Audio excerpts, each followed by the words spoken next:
여러분의 통장이 매달 스치듯 로그아웃하는 이유가 단순히 월급이 적어서라고 생각하십니까? 천만의 말씀입니다. 진짜 이유는 여러분이 어제 큰맘 먹고 할부로 긁은 그 명품 가방 하나 때문일 수도 있습니다. 아니, 겨우 가방 하나 샀다고 인생이 망가지냐고요? 네, 망가집니다. 아주 처참하게 무너질 수 있습니다. 가방 하나가 구두를 부르고, 구두가 옷을 부르고, 결국엔 감당할 수 없는 소비의 연쇄작용을 일으키니까요.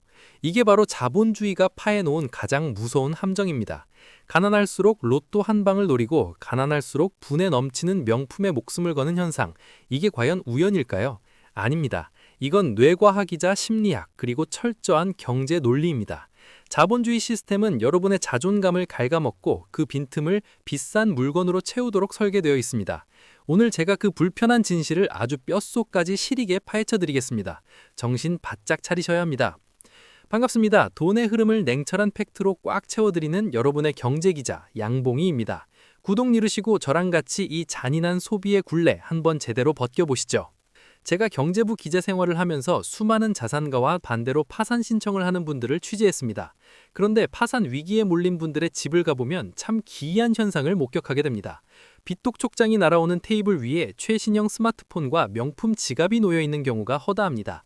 이걸 경제학 용어로 디드로 효과라고 부릅니다. 18세기 프랑스 철학자 드니 디드로가 친구에게 아주 멋진 빨간 가운을 선물 받았습니다. 그런데 이 가운을 입고 서재에 앉아 있으니 쓰던 낡은 책상이 너무 초라해 보이는 겁니다. 그래서 책상을 바꿨습니다. 책상을 바꾸니 벽지가 거슬리고 벽지를 바꾸니 의자가 거슬립니다. 결국 가운 하나 때문에 온 집안 가구를 다 바꾸다가 빚더미에 앉았다는 유명한 일화입니다. 남 이야기 같으십니까? 잘 생각해 보십시오. 여러분이 최신형 아이폰을 샀다고 가정해 봅시다. 폰만 사고 끝납니까? 아닙니다. 거기에 어울리는 에어팟을 사야 하고 애플 워치를 사야 하고 충전기까지 싹 다 바꿔야 직성이 풀립니다. 하나의 명품 소비가 그에 걸맞은 수준의 또 다른 소비를 강요하는 것, 이게 바로 빈곤의 나락으로 가는 급행열차입니다. 부자들은 이 함정을 너무나 잘 알고 있습니다. 그래서 진짜 부자들은 보여지는 것에 집착하지 않습니다. 마크 저커버그가 매일 회색 티셔츠만 입는 거 보셨습니까? 워렌 버핏이 수십 년 된 집에서 사는 건 유명하죠. 그들은 자신의 가치를 물건으로 증명할 필요가 없기 때문입니다. 이미 자산이라는 숫자가 그들을 증명하고 있으니까요. 반면에 경제적으로 불안한 분들은 자신의 초라함을 감추기 위해 겉포장에 집착합니다. 명품 로고가 크게 박힌 가방을 들면 내가 마치 그 브랜드의 가치를 가진 사람이 된 것 같은 착각에 빠지게 되죠. 이걸 심리학에서는 파노플리 효과라고 합니다. 상류층의 물건을 사면 나도 상류층이 된 것 같은 환상을 사는 겁니다. 하지만 냉정하게 말씀드리겠습니다. 그건 그냥 비싼 가죽을 든 가난한 사람일 뿐입니다.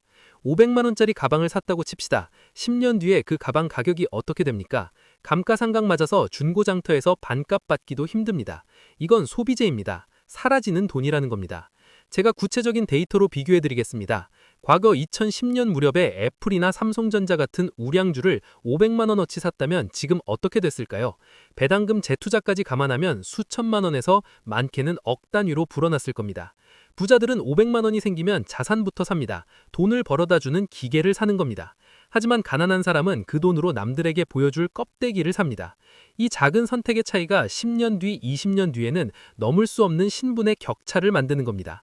로또도 마찬가지입니다. 통계적으로 로또 1등 당첨자의 70% 이상이 몇 년 안에 파산하거나 당첨 전보다 더 불행해졌다는 연구 결과가 있습니다. 왜일까요? 갑자기 생긴 큰 돈을 담을 그릇이 준비되지 않았기 때문입니다. 금융 지식과 자산 관리 능력이 없는 상태에서 들어온 돈은 독입니다. 쉽게 들어온 돈은 쉽게 나간다는 말이 그냥 있는 게 아닙니다. 평소에 100만 원도 관리 못하던 사람이 갑자기 10억이 생긴다고 관리가 될까요? 흥청망청 쓰다가 디드로 효과에 빠져서 결국 더 큰 빚을 지게 되는 겁니다. 여러분, 지금 당장 여러분의 카드 명세서를 펴보십시오. 그리고 지난달에 산 물건들을 하나씩 체크해 보십시오. 이게 정말 나에게 필요해서 산 생필품인지 아니면 남들에게 보여주기 위해 산 과시품인지 말입니다. 그리고 그 과시품 하나 때문에 파생된 추가 지출이 얼마나 되는지 계산기를 두드려 보십시오. 그 금액이 바로 여러분이 부자가 될 수 있었던 기회 비용입니다. 부자가 되고 싶다면 물건을 사서 만족감을 얻으려는 뇌의 회로 자체를 끊어내야 합니다. 소비가 주는 쾌락은 아주 짧습니다. 하지만 자산이 불어나는 기쁨은 평생 갑니다. 오늘부터 당장 보여주기식 소비를 멈추고 그 돈으로 단 한 주라도 주식을 모으거나 저축을 시작하십시오. 명품 가방을 들고 만원 버스 타는 것보다 에코백을 들더라도 내 자산이 무럭무럭 자라는 걸 보는 게 훨씬 더 폼나는 인생 아니겠습니까? 지금까지 팩트로 꽉 채운 경제브리핑 양봉인의 돈방석의 양봉이었습니다. 오늘 내용이 뼈 때리게 아프셨다면 그게 바로 치료가 되고 있다는 증거입니다. 다음 시간에도 여러분의 잠든 경제 감각을 깨울 날카로운 주제로 찾아뵙겠습니다. 감사합니다.